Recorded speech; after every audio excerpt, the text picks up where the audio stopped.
आप किसी भी एक वेक्टर को बाकी दोनों के लीनियर कॉम्बिनेशन के रूप में अगर बता सकें, किसी भी एक वेक्टर को बाकी दोनों के लीनियर कॉम्बिनेशन के रूप में बताना, किसी भी एक सदिश को बाकी दोनों सदिशों के रैखिक योग के रूप में बता पाएं, तब इससे ये पता चलेगा कि ये तीनों के तीनों कोप्लेनर समतलीय हैं।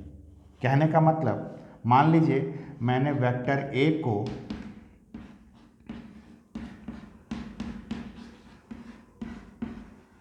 इस रूप में बता दिया। यहाँ पर ये x और y जो है कोई ऐसे वेरिएबल्स हैं जो इस इक्वेशन को सेटिस्फाई कर जाएं, तब हम कहेंगे कि वेक्टर ए, वेक्टर बी और वेक्टर सी जो है वो आपस में कोप्लेनर हैं, समतलीय हैं। हमें इस x और y की ऐसी वैल्यू निकालनी रहती है जिसको रखने से ये इक्वेशन सेटिस्फाई हो जाए। जरूरी नहीं है कि वेक्टर ए को ही बताया जाए, आप वेक्टर बी को x vector A plus y vector C इस रूप में ही बता सकते हैं, या वेक्टर सी को x vector A plus y vector B इस रूप में भी बता सकते हैं। मुद्दे की बात यह है, समझने की बात यह है कि एक सदिश को बाकी दोनों सदिशों के लीनियर कॉम्बिनेशन के रूप में बताना है। लीनियर, रैखिक होना चाहिए, यानी x और y का पावर देखिए दोनों जगह 1 है। किसी भी एक वेक्टर को अगर आपने बाकी अन्य वेक्टरों के लीनियर कॉम्बिनेशन के रूप में बता दिया, तो इससे ये पता चलेगा कि ये तीनों के तीनों वेक्टर जो हैं वो कोप्लेनर हैं, समतलीय हैं। बेसिक कॉन्सेप्ट यही है।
मान लीजिए ये हमारे 3 वेक्टर्स हैं और इन 3 वेक्टर्स में हमें ये बताना है कि ये कोप्लेनर हैं कि नहीं हैं।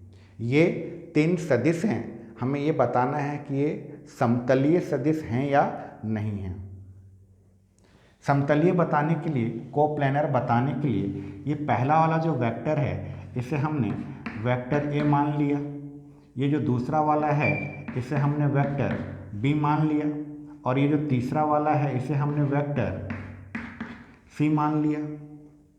अब कोप्लेनर कब होगा? कोप्लेनर होने के लिए, समतलीय होने के लिए vector A is equal to x vector B plus y vector C, ऐसा होना चाहिए। ऐसा करके x और y का कुछ ना कुछ वैल्यू आता है। चलिए इस वाले इक्वेशन में सबकी वैल्यू पुट करते हैं। सबसे पहले हमको वेक्टर ए रखना है। वेक्टर ए हमारा क्या है? 2i माइनस जे कैप प्लस के कैप, 2i कैप माइनस जे कैप प्लस 4 के कैप, सॉरी 4 नहीं है, केवल के कैप, 2i कैप माइनस जे कैप प्लस के कैप, ये हमारा वेक्टर ए हो गया, इज इक्वल टू एक्स हमारा वैसे ही रहेगा, ब्रैकेट में वेक्टर बी रखना है, वेक्टर बी क्या है, I cap minus 3j cap 5k cap plus Y, C vector हमारा क्या है, 3i cap minus 4j cap minus 4k cap. अब इसे सॉल्व करके हमें x और y की वैल्यू निकालनी है। कैसे निकालते हैं, ये हमारा 2i कैप माइनस जे कैप प्लस के कैप x का सबके साथ मल्टीप्लाई होगा, x i cap minus 3x J cap minus 5x के कैप, यहाँ y का सबके साथ मल्टीप्लाई होगा प्लस 3y आई कैप माइनस 4y जे कैप माइनस 4y के कैप। ये LHS हमारा अभी भी वैसे का वैसे ही 2i कैप माइनस जे कैप प्लस के कैप। यहाँ से i वाले को एक साथ इकट्ठा करिए, j वाले को एक साथ इकट्ठा करिए और k वाले को एक साथ इकट्ठा करिए। i वाला देखिए यहाँ और यहाँ है, इन दोनों में से, इसमें से और इसमें से अगर मैं i को कॉमन ले लूँ तो ब्रैकेट में मेरा x प्लस 3y आई कैप बचेगा, j वाला यहाँ पर है और यहाँ पर है, इन दोनों में से यहाँ पर देखिए मैं प्लस का साइन ही ले रहा हूँ, प्लस का साइन के साथ अगर मैं यहाँ से j को बाहर निकालता हूँ, यहाँ पर मैंने जे कैप को बाहर कॉमन निकाल लिया तो यहाँ पर बचेगा क्या, माइनस 3x माइनस 4y। आप चाहें तो इस पूरे ब्रैकेट को मल्टीप्लाई करके वापस खोल के देख लीजिए, यही आएगा। इन दोनों में से मैंने अगर यहाँ पर मैं प्लस का साइन रख रहा हूँ ब्रैकेट में, माइनस 5x माइनस 4y, यहाँ पर ये के कैप। हमें करना क्या है, हमें i वाले को एक साथ लेना है, j वाले को एक साथ लेना है और k वाले को एक साथ लेना है। i, j और k वाले को एक साथ लेने के बाद अब लेफ्ट हैंड साइड में आपके पास एक वेक्टर है, राइट हैंड साइड में भी आपके पास एक वेक्टर है। दो वेक्टर के बीच में अगर इज इक्वल टू का साइन लगा है, यानी दो वेक्टर अगर आपस में बराबर हैं, तो दो वेक्टर आपस में बराबर तभी हो सकते हैं, बराबर की बात हो रही है, दो वेक्टर आपस में बराबर तभी हो सकते हैं जब दोनों का मैग्नीट्यूड सेम हो और दोनों का डायरेक्शन भी सेम हो। डायरेक्शन भी सेम होना चाहिए और मैग्नीट्यूड भी सेम होना चाहिए। तो इस डायरेक्शन और मैग्नीट्यूड दोनों को सेम करने के लिए बहुत ज़रूरी है कि i वाले का कोफिशिएंट i वाले के कोफिशिएंट के बराबर हो, j वाले का कोफिशिएंट j वाले के कोफिशिएंट के बराबर हो और k वाले का कोफिशिएंट k वाले के कोफिशिएंट के बराबर हो। i वाले का गुणांक i वाले के गुणांक के बराबर होना चाहिए, j वाले का गुणांक j वाले के गुणांक के बराबर होना चाहिए और k वाले का गुणांक k वाले के गुणांक के बराबर होना चाहिए। दोनों साइड से अगर हम i का, j का और k का कोफिशिएंट गुणांकों का तुलना करें तो i का कोफिशिएंट यहाँ पर 2 है, i का कोफिशिएंट यहाँ x प्लस 3y है, ये मेरा इक्वेशन 1 है। j का कोफिशिएंट -1 है, यहाँ माइनस का साइन है तो ये हमारा -1 है।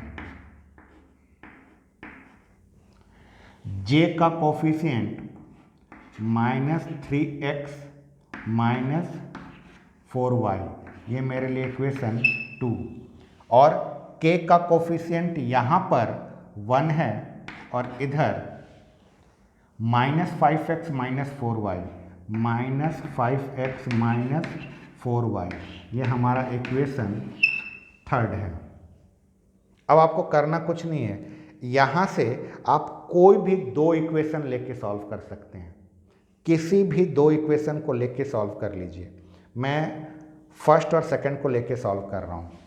10th क्लास में आप लोगों ने ऐसे लीनियर इक्वेशन में बहुत सॉल्व किया है।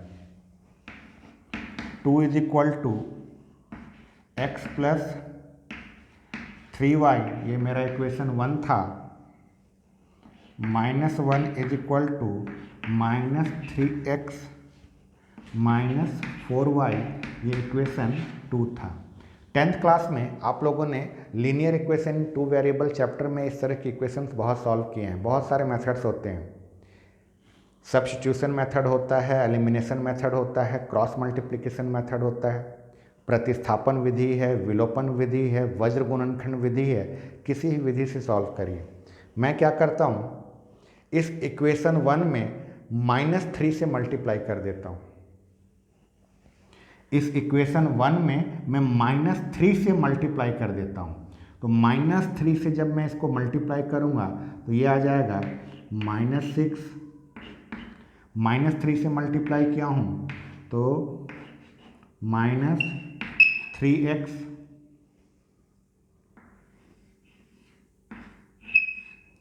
-3 से मल्टीप्लाई किया हूँ तो -9y। अब देखिए इक्वेशन 2 में x का कोफिशिएंट और ये वाला में x का कोफिशिएंट बराबर आ गया। दोनों को माइनस कर देता हूँ, ये माइनस, ये प्लस, सॉरी माइनस करते समय साइन चेंज होता है तो ये माइनस का प्लस हो गया। अब इसे और इसे लेके सॉल्व कर दीजिए। -1 + 6, यहाँ पर ये 5 आएगा।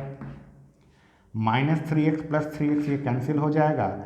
9y में से 4y गया, यहाँ से ये 5y बचेगा। यहाँ से y की वैल्यू 1 आ गई।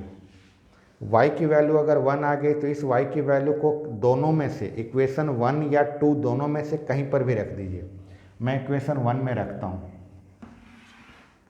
y की वैल्यू अगर मैं इक्वेशन 1 में रखूँगा तो ये मेरे पास आएगा 2 = x + 3 × 1। 3 × 1 3, ये 3 इधर आएगा तो माइनस होगा। 2 - 3 = x, -1 = x। अब देखिए मेरे पास y की और x की वैल्यू आ गई। x और y की ये वैल्यू जो है मैंने इक्वेशन 1 और 2 को सॉल्व करके निकाला था। इस इक्वेशन 1 और 2 को सॉल्व करके हमने x और y की जो वैल्यू निकाली, इस x और y की वैल्यू को इक्वेशन 3 में रखेंगे। जिन दो इक्वेशंस को लेकर आप x और y की वैल्यू निकालेंगे, उस x और y की वैल्यू को जो इक्वेशन आपका बच गया है उसमें रखना है। अब x और y के वैल्यू को मैं इक्वेशन 3 में रखने वाला हूँ। देखिए ये हमारा 1 है, -5 हमारे पास पहले से है, x की वैल्यू हमारी -1 निकली है। यहाँ पर -4 है, y की वैल्यू हमारी 1 आई है। अब ये 1 जो है हमारा एज इट इज है, = का साइन वैसे ही, -5 × -1 5, और ये हमारा -4, 1 = 1। LHS और RHS बराबर आ गया। LHS और RHS बराबर आ गया तो मैं ये कह सकता हूँ कि x की वैल्यू -1 है और y की वैल्यू 1 होने पर ये x और y के तीनों इक्वेशन को सेटिस्फाई कर रहा है। अगर ये तीनों के तीनों इक्वेशन फर्स्ट और सेकंड से, तो मैंने x और y की वैल्यू ही निकाली और उसको मैंने थर्ड जो इक्वेशन बच गया था उसमें रख दिया। रखने पर अगर LHS RHS बराबर आ गया तब इसका मतलब कि ये तीनों के तीनों वेक्टर्स जो हैं वो कोप्लेनर हैं, समतलीय हैं। अब आपके मन में आता कि मान लो x का जो वैल्यू आया और y का जो वैल्यू आया उसको इक्वेशन 3 में रखने पर LHS RHS के बराबर नहीं आता। अगर यहाँ पर LHS RHS के बराबर नहीं आता तो हम ये कहते कि हमारा ये तीनों वेक्टर जो है वो कोप्लेनर नहीं है, समतलीय नहीं है, विषमतलीय कहलाएगा। तब इस तरह से हम 3 वेक्टर्स को कोप्लेनर बताते हैं। 3 वेक्टर्स को कोप्लेनर बताने के लिए आप ये ध्यान में रखिए, किसी भी एक वेक्टर को बाकी दोनों वेक्टर के लीनियर कॉम्बिनेशन के रूप में आपको बताना रहता है। व्यक्त करना रहता है। इसी मेथड से बस उसको सॉल्व किया जाता है।